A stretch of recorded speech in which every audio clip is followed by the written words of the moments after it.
नमस्कार दोस्तों, एक बार फिर स्वागत है आपका आज के एक और नए महत्वपूर्ण वीडियो में। आज के वीडियो में हम देखने वाले हैं एमपीपीएससी यानी मध्य प्रदेश लोक सेवा आयोग इंदौर के द्वारा आपकी कुछ समय पहले सहायक अनुसंधान अधिकारी यानी जो आपकी असिस्टेंट रिसर्च ऑफिसर के ऑनलाइन फॉर्म फिल किए गए थे, जिसका हमने इसका फॉर्म फिल का वीडियो भी आपके लिए बनाया था और इसका नोटिफिकेशन का भी वीडियो आपको बनाया था। तो फाइनली इसके एग्ज़ाम पैटर्न को और सिलेबस को आज एमपीपीएससी के द्वारा जारी कर दिया गया है। इसके पहले आपका जो इंटरनेट अकाउंट एग्जामिनर ऑफिसर की ऑनलाइन फॉर्म फिल चल रही थी, जिसकी 6 मार्च लास्ट डेट थी, तो इसके सिलेबस को भी जारी कर दिया गया है। तो जस्ट इसके पहले उसका वीडियो को अपलोड किया है। तो यदि उसका फॉर्म आपने फिल किया है या किसी आपकी पहचान वाले या किसी दोस्त ने फिल किया है, तो उनको उस वीडियो को आप फॉरवर्ड कर सकते हैं ताकि उनको सिलेबस का पता चल सके। आज के वीडियो में इसकी हम पूरी जानकारी देखने वाले हैं कि क्या आपका एग्जाम पैटर्न रहने वाला है और किस प्रकार से आपका ये सिलेबस रहने वाला है। तो सभी जानकारी इस वीडियो में हम देखेंगे। तो चलिए स्टार्ट करते हैं आज के वीडियो को। साथ ही आगे बढ़ने से पहले आप सभी से सिर्फ एक रिक्वेस्ट है, चैनल पर आप पहली बार विजिट कर रहे हैं तो चैनल को सब्सक्राइब करके बेल आइकन प्रेस करके जरूर रखिए। इससे संबंधित जैसे कोई और अपडेट आएगी आपको तो इसी चैनल पर वीडियो के माध्यम से आपको जानकारी दे दी जाएगी। साथ ही वीडियो को लाइक नहीं किया है तो वीडियो को लाइक भी जरूर कर दीजिए। तो यहाँ पर देखिए आपका एग्जाम 2 पार्ट में होने वाला है, जिसमें पार्ट ए और पार्ट बी। अब पार्ट ए में आपके 50 क्वेश्चन रहने वाले हैं, जिसमें आपके सामान्य अध्ययन के रहेंगे। पूर्णांक आपके 150 नंबर का रहेगा। कहने का मतलब ये है कि एक क्वेश्चन आपका 3 नंबर का रहने वाले, 50 क्वेश्चन आपके 150 नंबर के रहेंगे। और पार्ट बी आपका जनजातीय संरचना एवं व्यवस्था से संबंधित रहने वाली है, जिसमें आपके 100 क्वेश्चन रहेंगे, 300 नंबर का रहने वाला, नहीं एक क्वेश्चन आपका 3 नंबर का रहने वाला है। टोटल आपका 3 घंटे का टाइम यहाँ पर रहने वाला है और रिटर्न आपका टोटल 450 नंबर का रहने वाला है और इंटरव्यू आपके 50 नंबर का यहाँ पर ही रहने वाला है। अब आपका पूरा टोटल आपका 450 और इंटरव्यू 50, यानी टोटल आपके 500 नंबर का रहने वाला है। अब यदि आप इसकी अच्छी तरीके से आप प्रिपरेशन कर लेते हो तो इस सिंगल स्टेज एग्जाम में आपका सीधा रिटर्न होगा और आपका सीधा इंटरव्यू हो जाएगा। आपका मेंस की तरह आपको पीएससी की जैसे आपका यहाँ पर ही इतना सब कुछ नहीं करना होगा। तो इसको आप अच्छी तरीके से यहाँ पर प्रिपरेशन आप कर सकते हैं। बाकी की जानकारी ये सभी आपको देख लेना। अब चलिए इसमें यहाँ पर देख लेते हैं। और तो इस परीक्षा में आपकी नेगेटिव मार्केट रहने वाली है। प्रत्येक सही उत्तर के लिए आपको 3 अंक दिए जाएंगे और यदि आप गलत कर देते हैं तो 1 अंक आपका काटा जाएगा। और परीक्षा आपकी दोनों भाषाओं में, हिंदी और अंग्रेजी दोनों बाइलिंगुअल आपकी यहाँ पर ये होने वाली है। अब बाकी की जानकारी यहाँ पर जैसे इंटरव्यू की बात करें तो 50 अंकों का इंटरव्यू होगा। कोई भी यहाँ पर मिनिमम पासिंग मार्क यहाँ पर निर्धारित नहीं है। तो आप जितने रिटर्न में एग्जाम में नंबर आप ला सकते हैं और आपके इंटरव्यू जितने मिलते हैं उस दोनों को मिलाकर आपका फाइनल मेरिट तैयार की जाएगी। बाकी जानकारी सभी को आपको पढ़ लेना है। अब चलिए इसके हम सिलेबस की बात कर लेते हैं, इसमें क्या सिलेबस यहाँ पर रहने वाला है। तो पार्ट ए में सिलेबस आपका जनरल स्टडी का रहेगा, जिसमें वही आपका कॉमन सिलेबस सभी पोस्टों के लिए सेम है। तो जिसमें आपका मध्य प्रदेश का इतिहास, जिसमें आपके प्राचीन मध्यकालीन इतिहास, मध्य प्रदेश का आधुनिक इतिहास, मध्य प्रदेश में स्वतंत्रता आंदोलन, मध्य प्रदेश का जनजातीय इतिहास, जनजातीय साहित्य, ये आपका यूनिट बन रहेगा। सेम आपका इंग्लिश में भी ट्रांसलेट दिया गया है। यूनिट 2 की बात करें तो आपके मध्य प्रदेश का भूगोल, जिसमें आपकी राज्य की भौगोलिक स्थिति, विस्तार, नदियाँ, पर्वत, जलवायु, मौसम, मिट्टी या तापमान, वर्षा, वनों के प्रकार, वनोपज, कृषि, फसलें, सिंचाई के स्रोत, सिंचाई परियोजना, ताप विद्युत परियोजना, गैर पारंपरिक ऊर्जा के स्रोत, खनिज, जनसंख्या का आकार, वृद्धि, साक्षरता, यातायात, खाद्य प्रसंस्करण, उद्योग, ये आपके यूनिट 2 में रहने वाला है। इसी प्रकार से यूनिट 3 की बात करें तो मध्य प्रदेश की राजनीति, अर्थव्यवस्था, जिसमें आपकी मध्य प्रदेश की राजनीति में आपका ये पूरा सेक्शन यहाँ पर रहने वाला है, जिसमें आपके यहाँ पर एक्ट भी रहेंगे। तो इन एक्ट को भी आप अच्छी तरीके से प्रिपेयर करके जाइए। ये आपका इंग्लिश में दिया गया है। नेक्स्ट आपका मध्य प्रदेश की इकोनॉमी, तो इसमें आपकी मध्य प्रदेश की अर्थव्यवस्था का अवलोकन, मध्य प्रदेश में कृषि एवं ग्रामीण विकास की स्थिति, मध्य प्रदेश में औद्योगिक एवं आधारभूत ढांचे की संरचना का विकास, मध्य प्रदेश में शिक्षा होगा आपका, स्वास्थ्य, कौशल विकास की स्थिति, सतत विकास लक्ष्य, व्यावसायिक सुगमता, बहुआयामी गरीबी सूचकांक, मध्य प्रदेश की स्थिति, ये आपकी इकोनॉमी रहने वाली है। यूनिट 4 की बात करें तो आपकी मध्य प्रदेश की जनजातियाँ, जिसमें आपकी विरासत, लोक संस्कृति एवं लोक साहित्य, मध्य प्रदेश के विशेष संदर्भ में।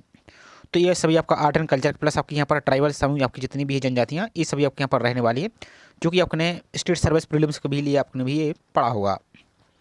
अब यूनिट 5 की बात करें तो आपके वही राष्ट्रीय, अंतर्राष्ट्रीय और मध्य प्रदेश की महत्वपूर्ण समसामयिक घटनाएं एवं सूचना एवं संचार प्रौद्योगिकी, चर्चित व्यक्तित्व एवं महत्वपूर्ण स्थान, आर्टिफिशियल इंटेलिजेंस, जिसमें आपकी machine learning, cloud computing, data science और इंटरनेट ऑफ थिंग्स, IoT, ये सभी आपके यहाँ पर रहने वाले हैं। तो ये आपकी 5 यूनिट रहेगी, जिसमें 50 क्वेश्चन पूछे जाएंगे 150 नंबर की।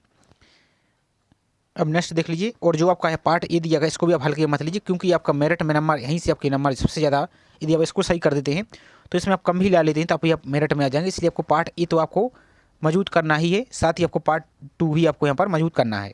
तो अब यहाँ पर देखिए आपका पार्ट 2 में आपका जनजातीय संरचना एवं अर्थव्यवस्था, इसमें देखिए आप यहाँ पर देखिए पूरा पैटर्न ही आपका पूरी जनजाति वाला है। जैसे आपके पार्ट ई में भी आपकी जनजाति है, यूनिट 1 में भी आपकी, और यूनिट आपकी जो आपकी आर्ट एंड कल्चर है उसमें भी आपको दिया गया, और सेम आपके पार्ट 2 में दिया गया है। तो ये आपको अच्छी तरीके से पढ़ना है। तो यूनिट 1 में बात कर रहे हैं पार्ट 2 की, जनजातीय समाज और संस्कृति मध्य प्रदेश की विशेष संदर्भ में। जैसे मध्य प्रदेश की प्रमुख जनजातियाँ, उनकी संस्कृत विशेषताएँ। जनजातीय समाज की संरचना, जैसे आपकी गोत्र हुआ, टोटम हुआ, जीवन शैली हुआ, पारंपरिक रीति रिवाज हुआ, सामाजिक मान्यताएं हुई, विभिन्न जनजातीय कलाएं हुई। जनजातीय समाज में विवाह हुआ, आपका परिवार हुआ, स्त्रीकरण हुआ, उत्तराधिकारी व्यवस्था, आधुनिकीकरण, नगरीकरण, औद्योगिकरण और समाज में परिवर्तन का जनजातीय जीवन पर प्रभाव, प्रगति एवं विकास। ये आपका यूनिट 1 में रहने वाला है। सेम आपका इंग्लिश में भी दिया गया है। यूनिट 2 की बात करें तो जनजातीय अर्थव्यवस्था विकास मध्य प्रदेश के विशेष संदर्भ, यानी आपको मध्य प्रदेश के कंटेक्स्ट में ही आपको यहाँ पर पढ़ना है। तो जनजातीय अर्थव्यवस्था जैसे कृषि हुआ, अब जैसे कृषि में आप इस टाइप से पढ़ते हैं, जैसे कि भील जनजाति कौन सी कृषि करती है, बेगा कौन सी करती है, इस टाइप की आपकी, और बाकी इसको आपको डिटेल में पढ़ेंगे क्योंकि स्पेशल आपकी ये एग्जाम होने वाला है। तो यहाँ पर आपको पढ़ेंगे कृषि, शिल्प हुआ, आपका वनोपज हुआ, पशुपालन हुआ, स्वदेशी उत्पादन हुआ, जैसे आपकी आत्मनिर्भरता, पारंपरिक व्यवसाय, जनजातीय कार्य संबंधी विभिन्न संस्थाएं हुई आपकी, ट्राइफेड हुआ, TIRI हुआ आपका, ट्राइबल म्यूजियम हुआ आपका, संसाधनों का प्रबंधन और सतत विकास हुआ, जनजातीय क्षेत्र में रोजगार, भूमि संबंधी समस्याएं, ऋणग्रस्तता और आर्थिक चुनौतियां। मध्य प्रदेश की जनजातीय अर्थव्यवस्था की विशेषताएं, जैसे आपकी आदिवासी क्षेत्र में फसल प्रारूप, जनजातीय उत्पादों का विपणन, एक जिला एक उत्पाद, जो कि वन डिस्ट्रिक्ट वन प्रोडक्ट है आपका, जो वो तो मोस्ट इंपॉर्टेंट है, जिसको आप अच्छी तरह से प्रिपेयर करके जाइए। हाट बाजार, जनजातीय आजीविका का प्रारूप, ये आपका यूनिट 2 में आपका रहने वाला है। सेम आपका इंग्लिश में भी यहाँ पर आपका दिया गया है। अब कभी कभी तो आपको इनकी जो आपको दिख रहा है, इनको पहले आपको कभी फुल फॉर्म ही पूछ ली जाती है, और इनकी स्थापना वगैरह और आप किस मंत्रालय के तहत आते हैं, इन सभी को इस प्रकार से आप कंप्लीट करके पढ़ते जाइए। नेक्स्ट हमारी यूनिट 3, तो अनुसंधान सर्वेक्षण पद्धति एवं सांख्यिकी, जिसमें आपकी अनुसंधान सर्वेक्षण, परिभाषा हुआ, आपका प्रकार हुआ, महत्व, गुणात्मक मात्रात्मक अनुसंधान पद्धतियाँ, डेटा संग्रहण की विधियाँ, साक्षात्कार, प्रश्नावली, अनुसूची, केस स्टडी और अवलोकन, सांख्यिकी विश्लेषण जैसे डाटा वर्गीकरण, चित्रमय प्रदर्शन, नमूना चयन और परिकल्पना परीक्षण, रिपोर्ट लेखन, अनुसंधान, आचार शास्त्र। नेक्स्ट हमारी यूनिट 4, तो जनजातीय शिक्षा, स्वास्थ्य और सामाजिक मुद्दे मध्य प्रदेश के संदर्भ में। तो जनजातीय शिक्षा हुआ, वर्तमान स्थिति हुई, बाधाएं हुई, समाधान हुआ, स्वास्थ्य की पारंपरिक पद्धतियाँ हुई, स्वास्थ्य सुधार के लिए विभिन्न कार्यक्रम, सिकल सेल एनीमिया, प्रमुख सामाजिक मुद्दे, बाल विवाह हुआ, लैंगिक अनुपात, उससे जुड़े सामाजिक मुद्दे, महिलाओं और बच्चों की सामाजिक एवं आर्थिक स्थिति, जनजातीय क्षेत्र और लोगों के उत्थान हेतु सरकारी योजनाएं, यहाँ पर देखिए आप।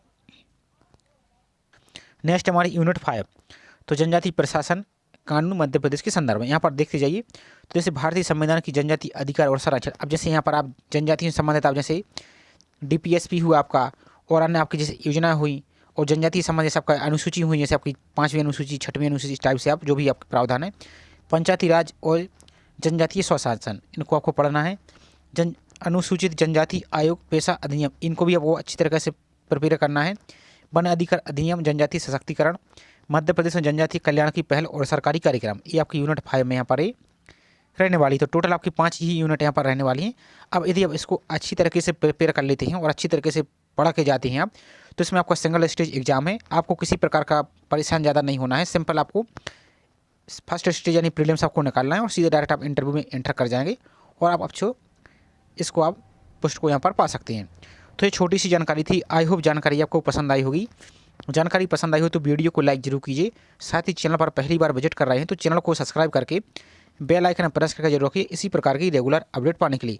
अब क्या होता है कि बहुत कम ऐसी वैकेंसी आती है आपकी 1, 2, 4, तो इसमें ज़्यादातर आपको इसका पब्लिसिटी नहीं होती है, कोई ज़्यादा इसकी जानकारी भी नहीं देता है, और बहुत से स्टूडेंट के लिए पता भी नहीं चलता किस टाइप की आपकी वैकेंसी चल रही है। अब जो थोड़ा सी सावधानी बरत लेता है और जो थोड़ी सी आपकी स्मार्टनेस यहाँ पर कर लेता है, तो वो इस एग्ज़ाम को फॉर्म फिल कर लेता है, और इसकी प्रिपरेशन करके आप और लोगों से आगे निकल सकते हैं। तो चैनल को आपको जुड़े रहना है, जैसे इसकी संबंधित कोई भी अपडेट आती है, चाहे आपकी 1 वैकेंसी हो, चाहे आपकी 100 वैकेंसी हो, सभी की आपको यहाँ पर जानकारी प्रॉपर दी जाती है, इसलिए आपको चैनल को सब्सक्राइब करके जरूर रखना है। तो चलिए मिलते हैं इसी प्रकार से एक और नई जानकारी के साथ। जय हिंद।